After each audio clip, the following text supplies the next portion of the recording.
So Mungo-Lake is roughly over here. I most probably also will talk about Sulawesi, and about the 1 million years fossil in China that has characteristics of what we call Homo sapiens, let's say of modern humans. And so Mungo, Australia, Sulawesi, China fossil, and Java. I don't think I mentioned it, Java, Homo erectus. So what I will try to do is to present a mix that will demonstrate a connection between especially South America, but between the Americas, especially South America, with Australia, Indonesia, Oceania, and India.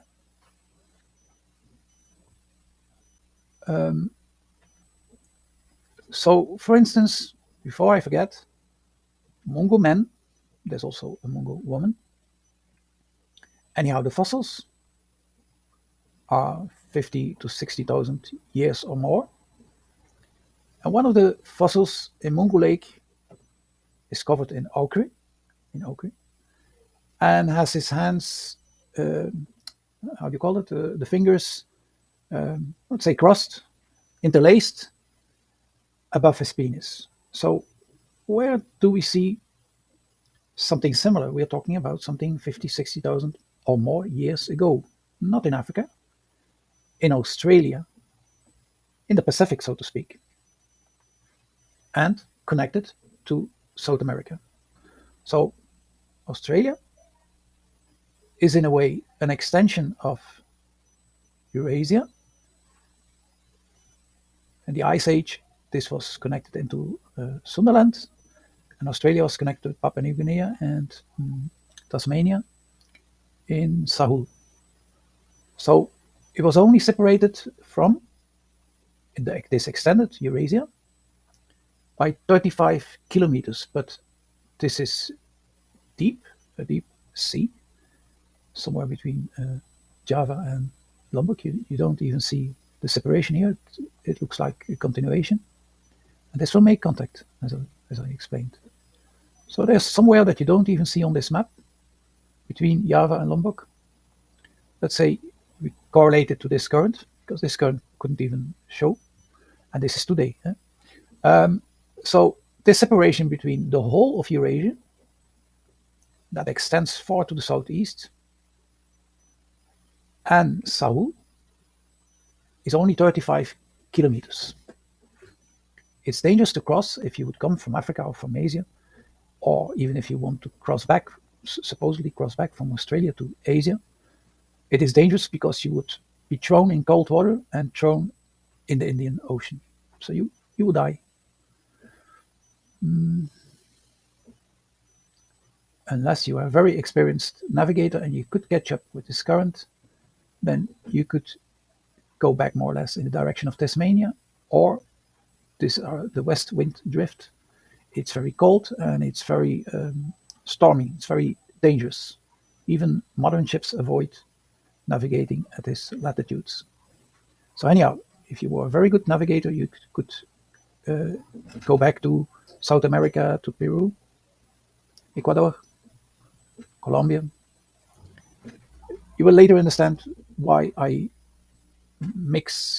connect these things. So anyhow, Mungo-Lake with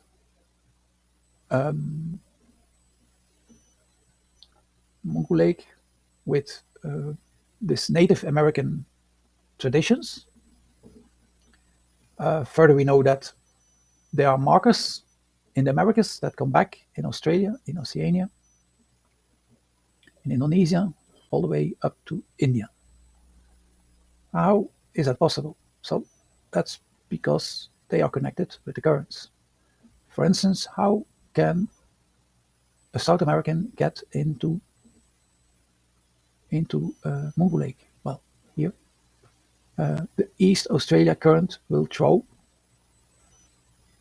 any South American that can stay afloat on the south of Australia or the southeast of Australia with Mungo-Lake. There's other characteristics that are typical for archaeological sites, or for ancient archaeological sites. And the very weird or very important thing is that the mtDNA is modern human mtDNA. So it's of the age of out of Africa, or even much older, 10,000 of years older, and it is modern mtDNA. So this is proven mitochondrial Eve. African mitochondrial Eve, which is mtDNA L, is not present in the world amongst modern humans. It's present in sub-Saharan Africa. So that's not Saharan Africa, which is quite, and not North Africa.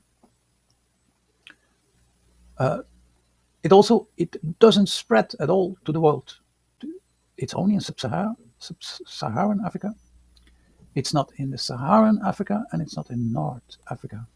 How could it have spread to the world? There's more. There's more to this, much more. But it's enough. It hasn't left Africa. And before it supposedly left Africa and evolved, mysteriously evolved, modern mitochondrial Eve was in Australia.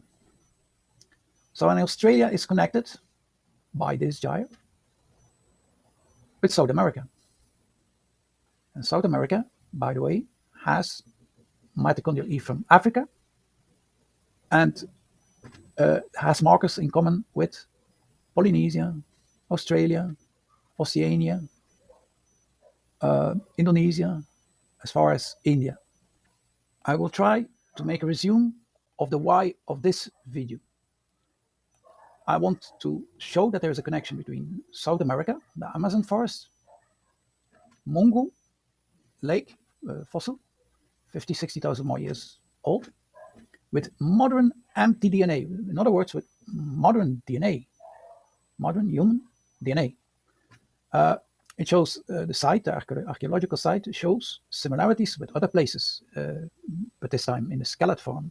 It has ochre, which is typical for Native Americans, also in North America, and has his hands on his genitals. Across the world, for instance, in Göbekli Tepe, and also in the Americas, you have a man figure with his hands interlaced on his navel or on his genitals. So we see modern human DNA in Australia before out of Africa and before the supposed admixture between these out of Africans and Neanderthals, which is never proven where that could have been, which is very strange. Why would they mix when they're ready? They are ready. They're ready, and they are in course to spread around the world through the Austronesian expansion. So what with China, it's 1 million years ago. So that leaves mitochondrial Eve, African mitochondrial Eve, out of range because that's only 200,000 years old. Besides, consensus doesn't mention that, all Neanderthals carry an earlier form of mtDNA, but that won't make it into modern humans. But that destroys out of Africa theory, hypothesis. So something else that I want to mention and hopefully can draw attention to, archaeological sites like this 1 million years old site, they are associated with Neanderthals, with deep canyons, with mines. I should have said mines first. All Neanderthal fossils, near to 100%, are found in mines. In this case of China, the 1 million year old fossil, it's in a river. It's a high number.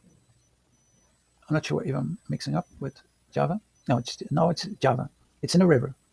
But the Chinese one is next to a river where with high canyon on both sides, and where I think one of the highest or the highest suspension bridge is built, and so on, because it's so extreme, this canyon, just like you have extreme canyons in the United States.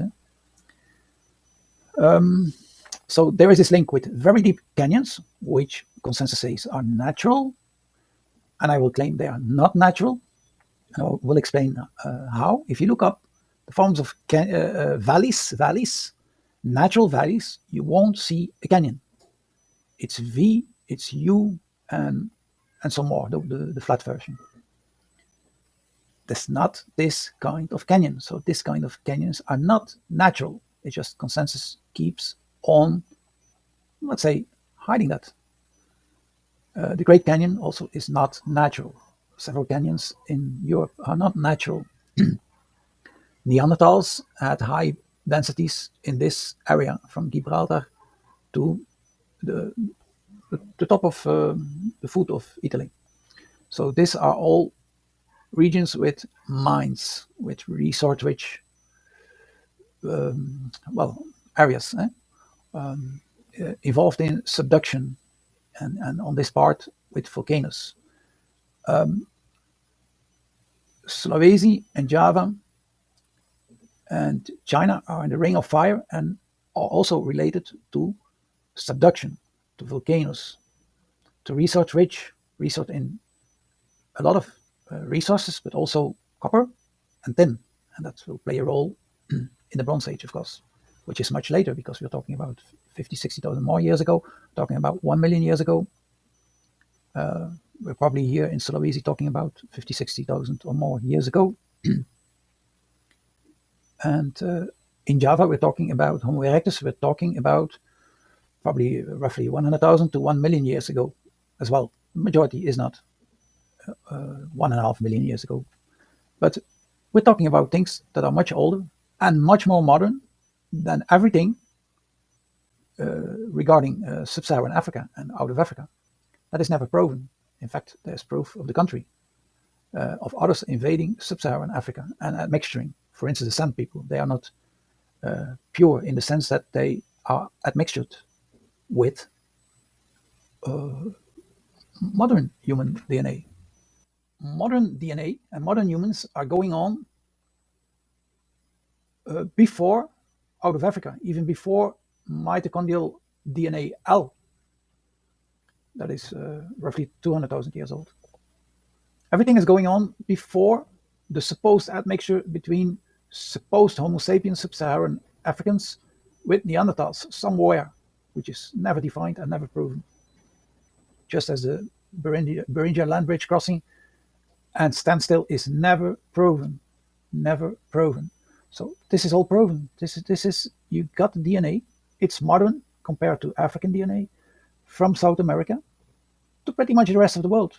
Australia, Oceania, Indonesia, Asia, India, and behind. So what do you want to do with sub-Saharan Africa that it never left sub-Saharan Africa? That in fact was turned over. Turned over means it is a mixture. In fact, it's a total turnover. It's not a total turnover. It's a mixture. So modern DNA comes to our supposed ancestor, or supposed out of Africa, or supposed Homo sapiens. It doesn't leave, and it gets admixtures. In some way, they are more or less extinct. There's of the roughly 100,000 Sand people, there's only 50,000 that have haplogroup A, which is a supposed Adam DNA. There's nothing that fits to the peopling of the world, and it's all happening here, and it's proven with markers, with modern DNA, and the modern DNA goes at least back 50, 60 and more thousand years ago here.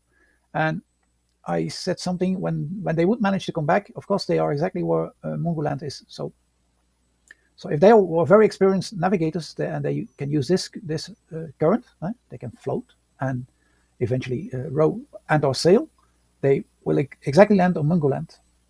And there's quite a lot of other things that that I didn't manage in this video, it will be for the next video.